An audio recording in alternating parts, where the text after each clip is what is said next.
Is Cuba a threat, and how big of a threat is Cuba to the United States of America? Well, I think the fundamental threat is that they are a, first of all, thanks for your nice comments. I wish they should give you more time, too.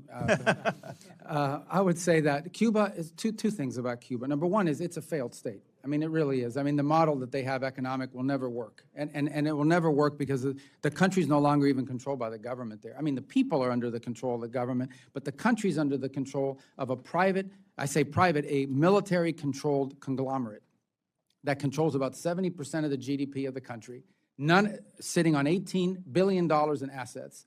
None of that money transfers over to the Treasury or to be helpful to the Cuban people in any way. Meanwhile, they have power plants that have been failing because of years and years and years of chronic mismanagement and lack of investment. So on the one hand, you have a country that doesn't have money to buy fuel, and on the other hand, you have a country that is sitting on a military conglomerate that has $18 billion in assets, and none of it transfers over to the Cuban people. A lot of people don't realize it, and they're accountable to no one.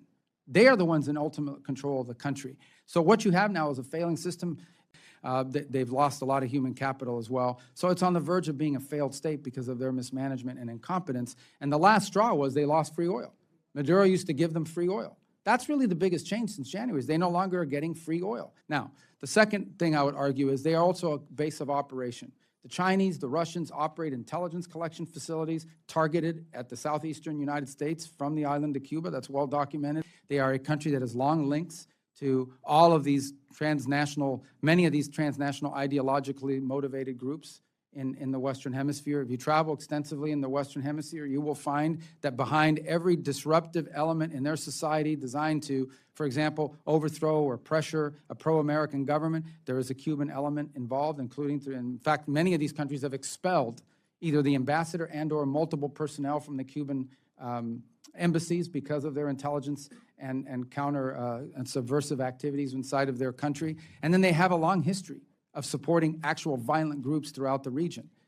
So all of these things pose a threat to the United States because a failed state that's friendly to our adversaries, 90 miles from our shores, that's a threat. So what are we going to do about it? Well, the first thing we're trying to do about it is find a better way forward for the people of Cuba.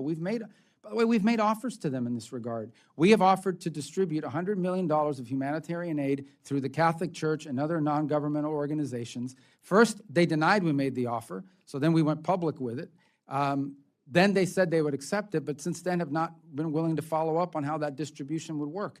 We're fine with it as long as it goes to the Cuban people.